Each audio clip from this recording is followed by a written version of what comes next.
കാറ്റടിച്ച് നമുക്ക് എന്താ ഉണ്ടാവുക? അപ്പോൾ നമുക്കൊരു സൺഡേ വ്ളോഗ് കണ്ടാലോ? അങ്ങനെ സൺഡേ ഒന്നുമില്ല, നമുക്കിപ്പോൾ എല്ലാ ദിവസവും ഒരുപോലെയൊക്കെ തന്നെയാണ്. ഇന്നാണെങ്കിൽ നല്ല മഴയായതുകൊണ്ട് മീൻകാരൻ വന്നിട്ടില്ല കേട്ടോ. അതുകൊണ്ട് തന്നെ ഒരു അടിപൊളി നൊസ്റ്റാൾജിക് ഊണ് കിട്ടി നമുക്ക്. നല്ല ചെറുപയറുപ്പേരും നമ്മുടെ ഉള്ളിച്ചമ്മന്തിയും കോഴിമുട്ട പൊരിച്ചതും മാങ്ങ ഉപ്പിലിട്ടതൊക്കെ കൂട്ടി കുഴച്ചിട്ട് ആ കഴിക്കുമ്പോൾ പണ്ട് നമ്മൾ സ്കൂളിൽ പോയിട്ട് ആ ലഞ്ച് ബോക്സ് തുറന്നിട്ട് അത് കഴിക്കില്ല, ആ ഒരു ഫീൽ ആയിരുന്നു കേട്ടോ. അടിപൊളി ടേസ്റ്റ് ആയിരുന്നേ. അങ്ങനെ അതൊക്കെ ആസ്വദിച്ച് കഴിച്ചതിന് ശേഷം ഞാനീ പോണത് നമ്മുടെ നക്ഷമോ രാവിലെ അപ്പു വീട്ടിലേക്ക് വന്നപ്പോൾ അവൻ്റെ കൂടെ തറവാട്ടിക്ക് പോയിട്ടുണ്ടായിരുന്നേ. അപ്പോൾ അവനെ വിളിക്കാൻ വേണ്ടിയിട്ടാണ്.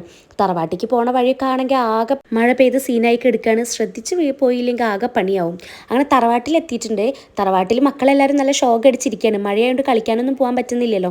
അപ്പോൾ നക്ഷമോൻ ഉറക്കി എടുത്തിട്ട് അവരെ ഷോകം മാറ്റാൻ വേണ്ടി അവരായിട്ടൊന്ന് പാടത്തേക്ക് ഇറങ്ങിയതാണ്.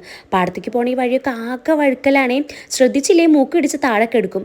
മഴയൊക്കെ ആയതുകൊണ്ട് തന്നെ എല്ലാവരും നന്നായി കെയർഫുൾ ആയിട്ട് ഇരിക്കാൻ ശ്രമിക്കുക. മഴയത്തൊക്കെ പുറത്തിറങ്ങുമ്പോൾ നന്നായി ശ്രദ്ധിക്കുക കേട്ടോ. അങ്ങനെ പാടത്തെത്തിയപ്പോൾ നമ്മൾ ഇരുന്നിരുന്ന സ്ഥലത്തൊക്കെ ആകെ വെള്ളം കയറിയിരിക്കണേ. പക്ഷെ കാണാൻ അടിപൊളിയായിരുന്നു, രക്ഷയുണ്ടായിരുന്നില്ല. എന്ത് ഭംഗിയാന്ന് നോക്കി നോക്ക്. വീഡിയോയിൽ തന്നെ കാണാൻ നല്ല രസമുണ്ട്, ഇതിലും ഭംഗിയുണ്ടായിരുന്നു കേട്ടോ നേരിട്ട് കാണാം. പക്ഷെ മക്കളായിട്ട് പാടത്തേക്ക് ചെന്നുള്ള അവസ്ഥ അതാണ്. കണ്ട വെള്ളത്തിലും ചളിയിലൊക്കെ എടുത്ത് ചാടും. പണ്ട് ഞാനും ഇങ്ങനെയൊക്കെ തന്നെയായിരുന്നു. മക്കളെന്തായാലും ആഹ്ലാദിക്കട്ടെ. അങ്ങനെ ഞങ്ങൾ അവിടെ നിൽക്കുമ്പോൾ നല്ല കാറ്റ് വീശു കേട്ടോ. ഭയങ്കര കാറ്റായിരുന്നു. ഞങ്ങൾ ആദ്യം ഒന്ന് പേടിച്ചെങ്കിലും പിന്നെ ഞങ്ങളത് അവിടെ നിന്നിട്ട് ഭയങ്കര ഹാപ്പി ആയി നിന്ന് ആസ്വദിച്ചേ.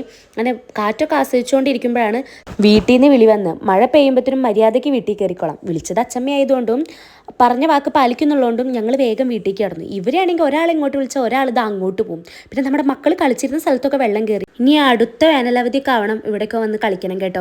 അങ്ങനെ തിരിച്ച് വീട്ടിലെത്തിയപ്പോൾ അമ്മ നല്ല അരുമണിയൊക്കെ വറുത്തിട്ട് അതിൽ തേങ്ങയൊക്കെ ഇട്ട് വെച്ചിട്ടുണ്ട് കേട്ടോ.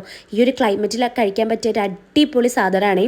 നല്ല മഴയൊക്കെ പെയ്ത് തോർന്നിട്ടിരിക്കുന്ന ആ ഒരു ക്ലൈമറ്റിൽ ഈ ഒരു ചൂട് സാധനം കഴിക്കാൻ ഭയങ്കര അടിപൊളിയായിരുന്നു. എനിക്കാണെങ്കിൽ ഇതിൻ്റെ മേലത്തെ തേങ്ങ കഴിക്കാൻ ഭയങ്കര ഇഷ്ടമാണ്. അങ്ങനെ അതൊക്കെ കഴിച്ചിട്ട് നമ്മുടെ സൺഡേ അങ്ങ് അവസാനിച്ചിട്ടുണ്ട്. അപ്പോൾ അത്രയേ ഉള്ളൂ. Okay, by.